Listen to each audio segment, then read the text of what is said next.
Goeiemiddag, dit is Dinsdag die 2de April. Ek het gedink ek kan sê dit was 'n April Fools grappie, dat ek gister nie voorgelees het nie, want dit was nou maar toevallig die 1 April. Maar ons was die hele dag op die pad van Pretoria af terug Appington toe, en deur die tyd wat ons by die huis gekom het toe, is ek gedaan. So het ek nie so ver gekom om 'n voorlesing op te neem nie. Maar vandag is ek weer terug op my pos met The Long Lost Grave, so geniet dit saam met my. We need a metal detector, Herbie observed casually. Or a mine detector, Rob looked thoughtful. Same thing, isn't it? Yeah, sort of, but perhaps I know where we can find one. Rob lit a cigarette and tapped the table empathetically. We don't have the cash to buy a metal detector, but just maybe we can get hold of a mine detector. Herbie eyed him with a quizzical expression. Janine Jansen, Rob told him, the girl who gave me the map. And what if not? Rob shrugged. Well, then we will just have to use the map alone. But look here, his footpath doesn't exist anymore. We might find this rock. It would help if we did. And we must find this area first without a mine detector. Spread on the table between them were the modern 1 to 50,000 scaled map, and next to it, looking awfully inadequate, the hand-drawn, aged, yellowed and faded treasure map. Upon their return from the cave, Rob had wasted little time but immediately went to work. He carefully removed the worst dust with a small, soft-hair paintbrush before spraying the parched sheets with a protective fluid. Then, exercising great care, he had opened and flattened each sheet and pinned it on a wooden slate. Thus, for every sheet safely on the slate, he was satisfied to proceed. Using a powerful magnifying glass, he studied each sheet minutely, but there was one specific sheet that held his attention. It was the one with the crudely drawn map. It was incredible. There, on a single piece of paper, was the solution to the whole mystery, the key to their dreams. With a faint cross on the crude map, the position of the treasure trove was marked. With a whoop of triumph, Rob leaned to his feet and, laughing wildly at these first hints of success, he groped for the modern map. Spreading it next to the treasure map, his enthusiasm was dampened a little. But after some 15 minutes, he was able to identify the treasure area on the modern map. Relieved with his success, he had gone further and realized with slight dismay that the cross couldn't be pinpointed. Instead, it once again indicated an area. And that whole area had to be searched, therefore the need for a metal detector. Still, their success was phenomenal. The end to their search was in sight. The visionary farms just beyond the horizon. More than enough reason for celebration. And uncorking 2 bottles of champagne, he told the good news to Cathy and Herbie. And now, late the Monday afternoon, the 2 men were excitedly planning their course of action. Cathy was busy preparing dinner in the kitchen when Rob later went to make a telephone call to Janine Jansen at the college. In fact, he made another one afterwards and asked for Sergeant Visagi. Cathy stilled behind the cooking utensils, glancing puzzled and questioning at Herbie. But he just shrugged, and he mumbled something incoherently. Ek moet net hierdie klank op my rekenaar sagter maak, jammer. Again, Rob and the sergeant. He had refused to say anything after the meeting at the church, but her curiosity remained. After an excellent dinner and superb sparkling wine, they sauntered out to the stoep, enjoying the fresh evening breeze. And their hearts were happy and content.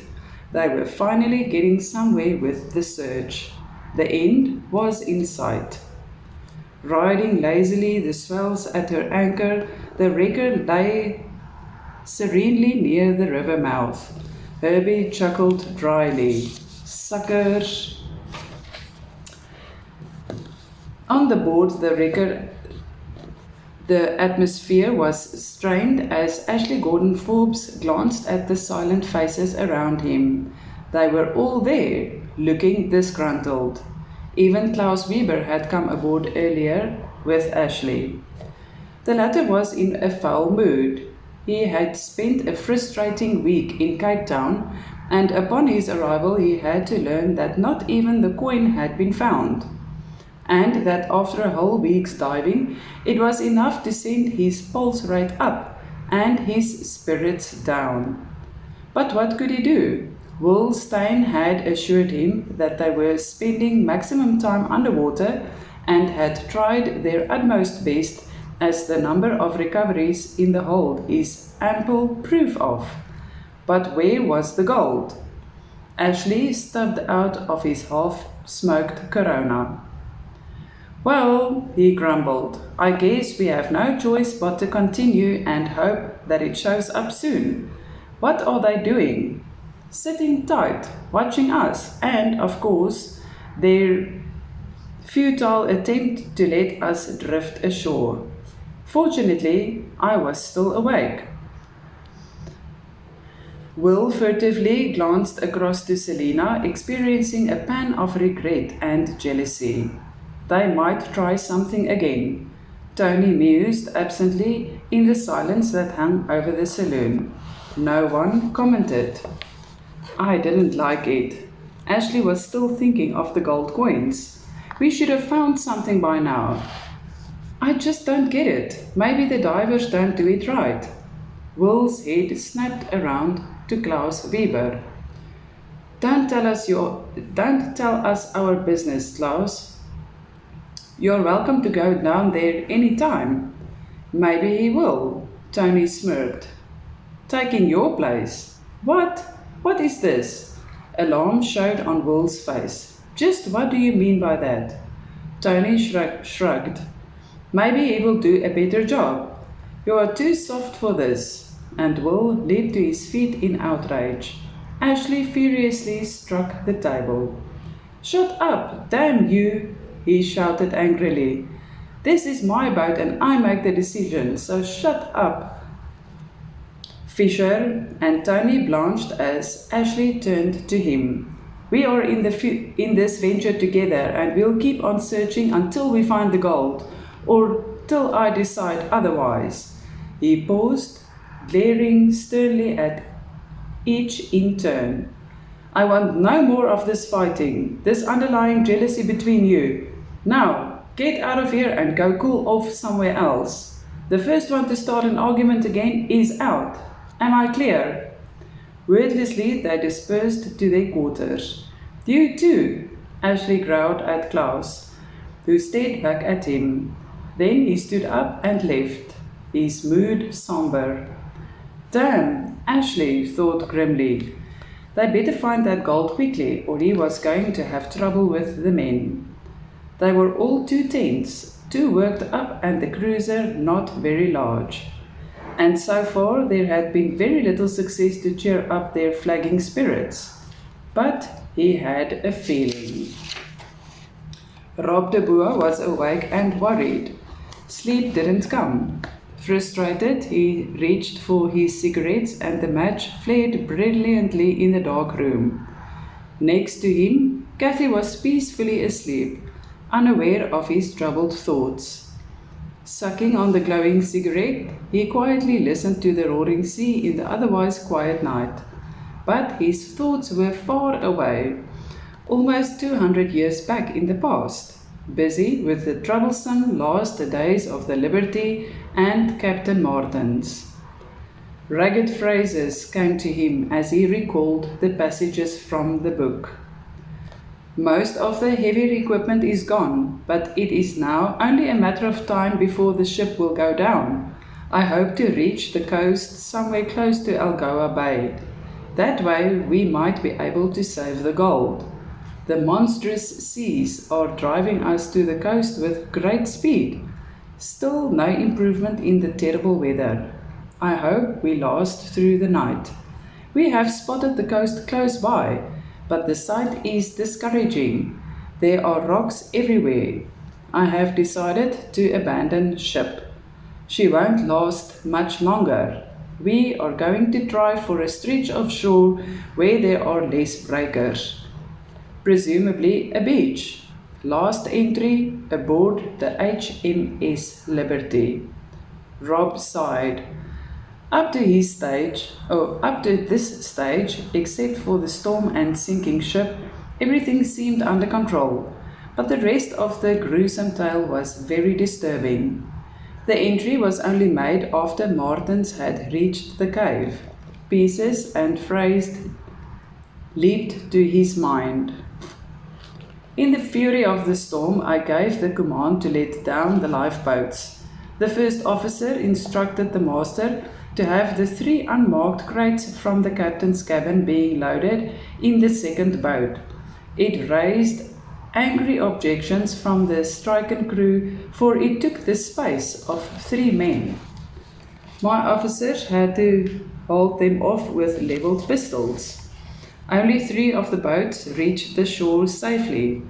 We landed in the calm stretch, which was mercifully a river mouth and a deep one.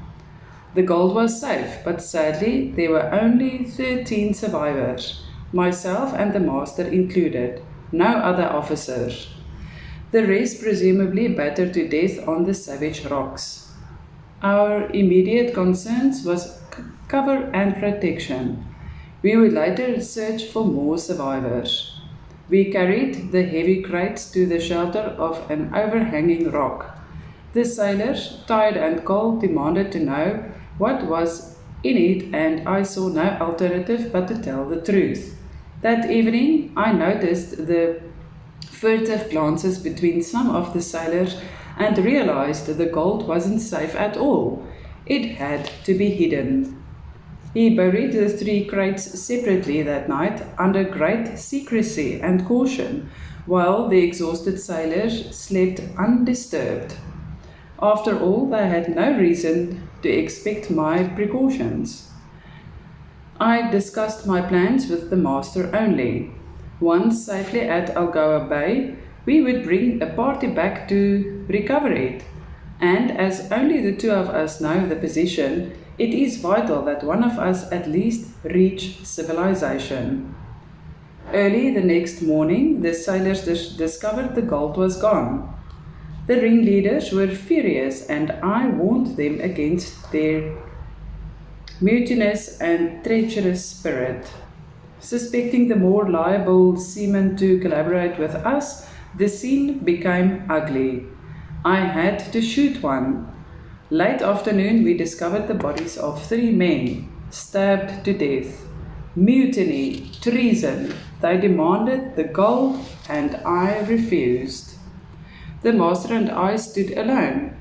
Soon obvious that he couldn't hold them off for much longer, the master received a serious sword wound and told me to get away with the secret. Sailors insane and without reason. I broke and ran for cover. A musket ball hit me in the back, but I kept on. Much pain. I crossed the river far up the western side. I just made it to this cave, a good hiding place against the pursuers. The cursed gold. If it wasn't for it, we could have reached safety. Curious how money and gold can change a man, a greedy man. Rob grunted and dropped the butt in the ashtray. So that was it. Trouble after all those coins. Here, mutiny and murder for it. In India, war had broken out because it had never arrived. And 200 years later, Jos Visagie was murdered for it. How many people had died for what? Had died for and because of the gold? He shivered at the mere thought. How many more would have to die for it? Or would they be able to recover it without any further bloodshed?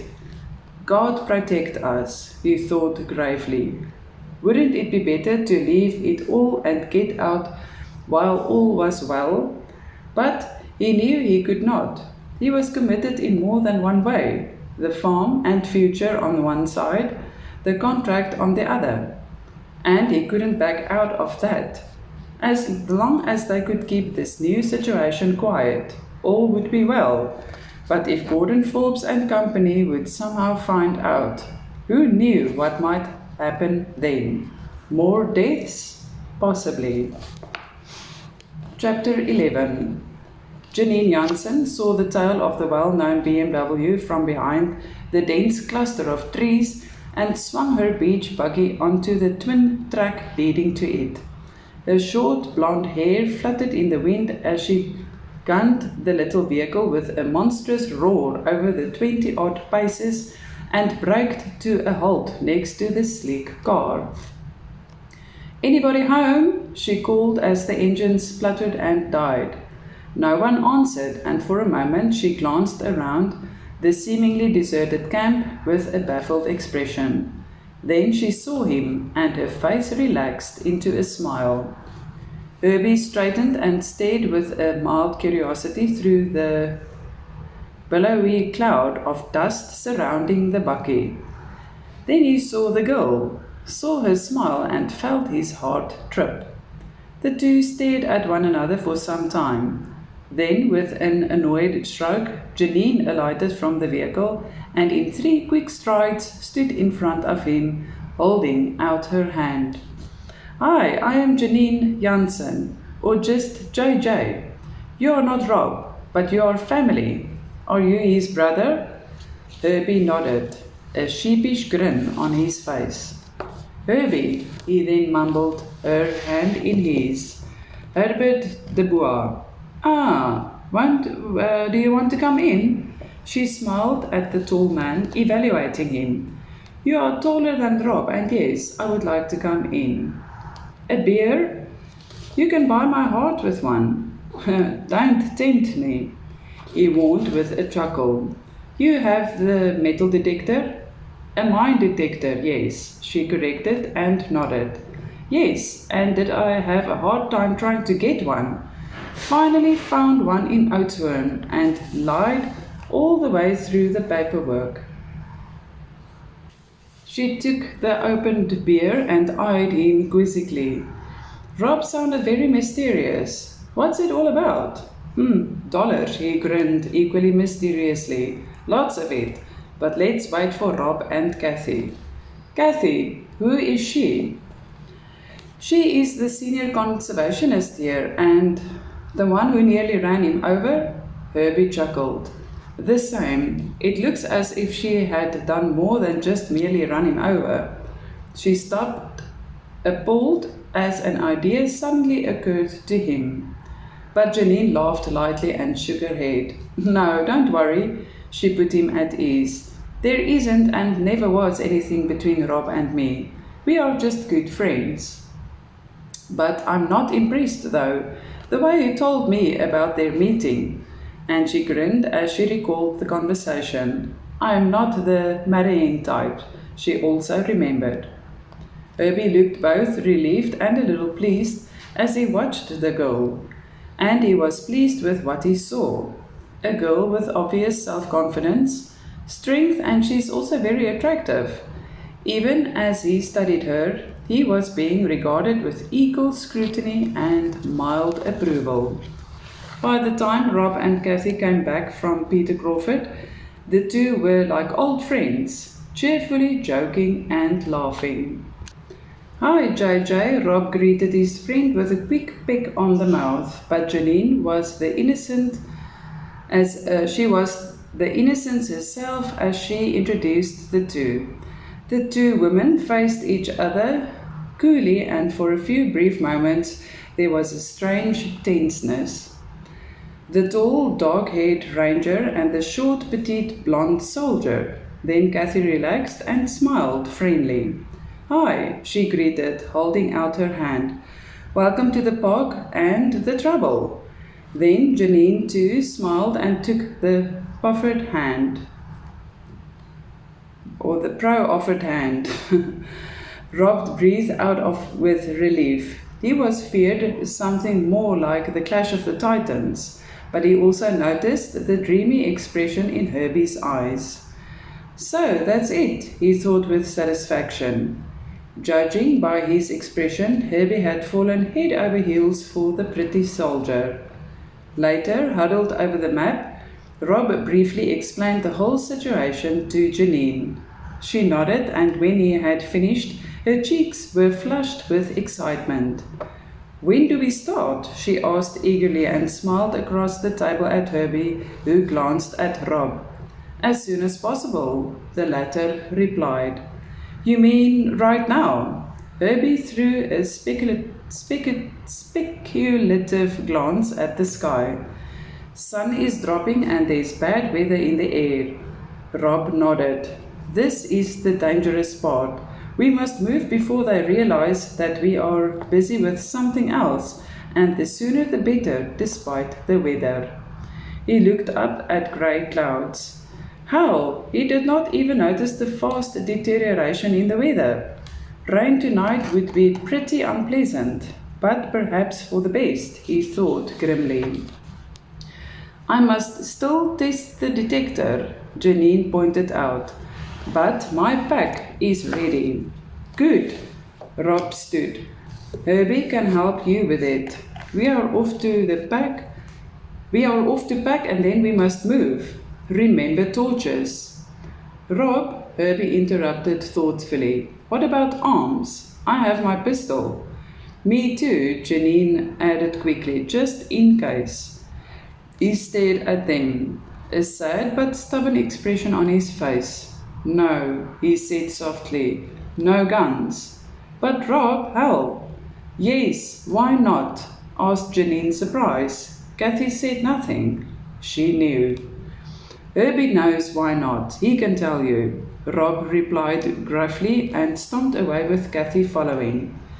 I'll be damned, Janine mumbled. What's this all about? Herbie sighed and sat down. It's a long story, he started.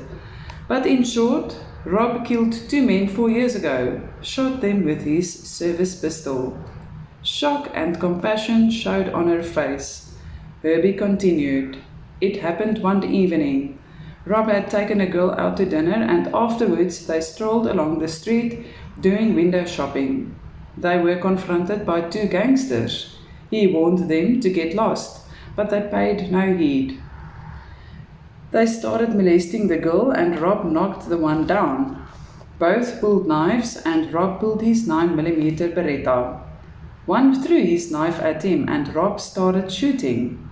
Herbie paused for a moment, lighting a cigarette. And I can tell you, Rob is a dead shot. He killed them both. But then came the trouble. He didn't stop and emptied the magazine into them, all 15 shots. It was a terrible mess. The trial, the angry parents of the 2 killed, and the fact that Rob had used his service pistol while off duty. But the biggest problem was the question of minimum force and why he had emptied the magazine into them. He finally got away with a suspended sentence of 5 years. He was lucky. Janine was quiet for a while, thoughtfully gazing out over the sea, quietly digesting the news. That's why he resigned? She then asked. Yes, he resigned and now he has to stay clear of trouble. The 5 years isn't over yet. That's the reason why he doesn't want guns. But we don't have a suspended sentence, she remarked defiantly. Herbie watched her quietly, smiling thinly. Let's test that damn metal detector. It's a mine detector, with mild indignation, and Herbie grinned. Ashley impatiently pushed the Panama hat back on his head as he paced the length of the saloon. Clasped between his teeth was a dead Corona and an angry scowl creased his face. The endless waiting was working on his nerves, and so was the deteriorating weather. He would hate any delay or frustration at this stage. Irritated, he turned to Klaus Weber. How long have they been down now? He asked for about the third time. Klaus glanced expedited at his watch. Only 20 minutes, he grumbled without turning away from the window where he stood watching over the choppy, wind-blown seas. The visitor is still here. Ashley grunted and looked through the porthole. The beach buggy was still there. It is probably nothing and nobody important. Mr. Gordon Forbes, a voice called down from above. Better come up to the bridge. Ashley and Klaus glanced at each other, for they knew what it meant. There was development ashore. They hastily leaped for the ladder and stormed to the bridge 2-3 steps at a time. They breathlessly burst into the open bridge, where Bailey stood with a powerful pair of C's binoculars. Wordlessly, he handed it to Ashley, who lifted it to his eyes. A quick adjustment as he focused, and his brow creased into a heavy frown. He stood watching for several minutes, at first puzzled, not completely comprehending the scene. Then, slowly, realization dawned until an apprehensive sneer twisted his face. They are testing a mine detector. His hands were suddenly shaking. Klaus gaped at him in astonishment. Mine detector? Yeah, and they have packed rucksacks. There are 4 of them now. He lowered the binoculars. Do you know what this means? Excited, he turned to Klaus, who stared back, stupefied. It means that the gold is ashore somewhere, and they know where. But how could they? Klaus stuttered lamely. Todd, Ashley shook his head almost pitifully. They have a coin, right? Where did they find it? Here or ashore? They might have found it ashore.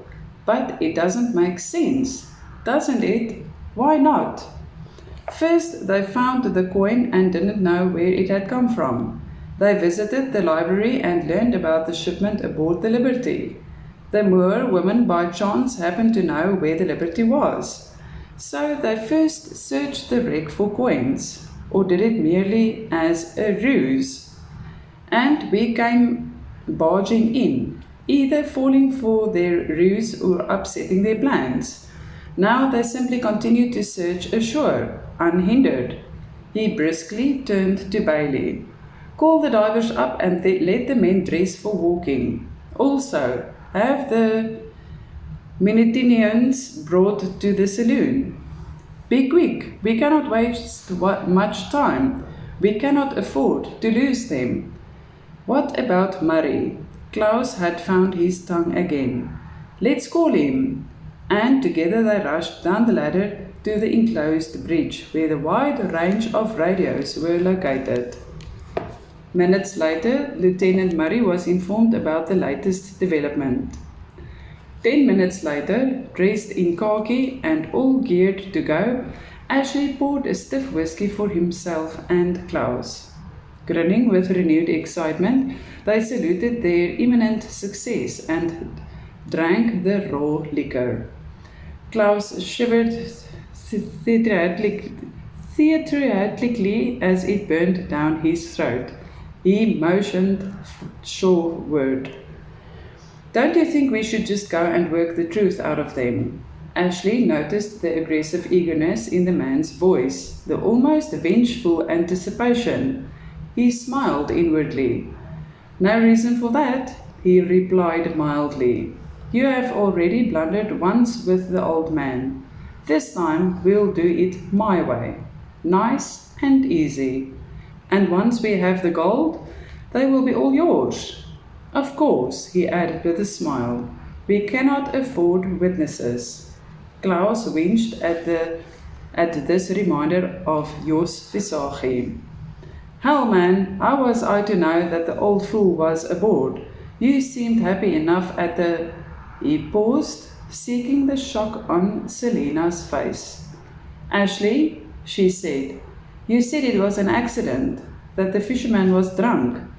Ashley just looked at her, his mind elsewhere. He didn't reply, but turned and left the saloon.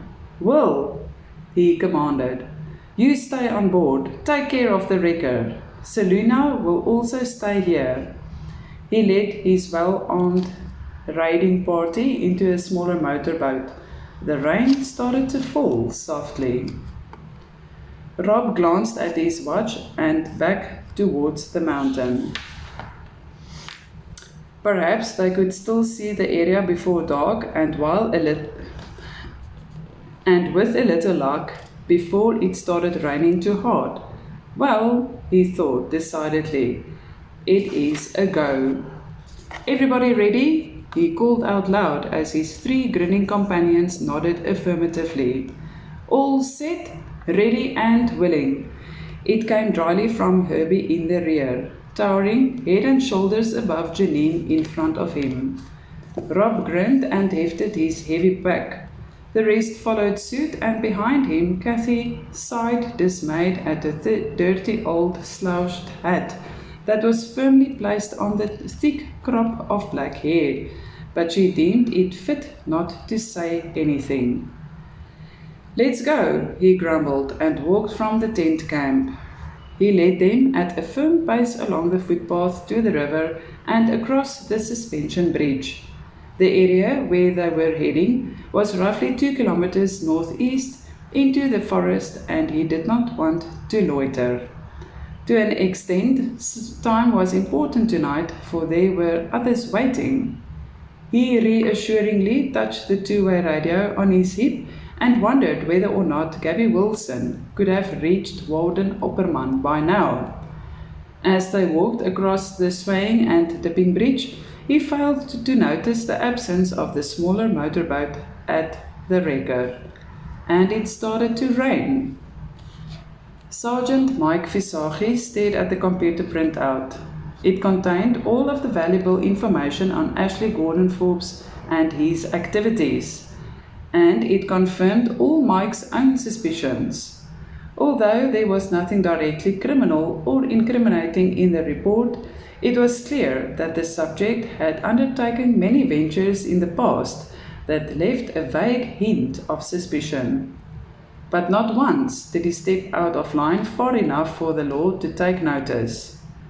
A cunning man and a shrewd planner with more money than was good for him. As he studied the sequence of events since Rob's discovery, the sergeant became more and more uneasy. Gordon Forbes's pattern of behavior here was very similar to some of his previous endeavors. He always made the most powerful and influential friends first. Then, with their support and backup, he was free to act without much fear or of exposure or trouble. Only here he had missed 2 key persons, Warren Opperman and Cathy Moore.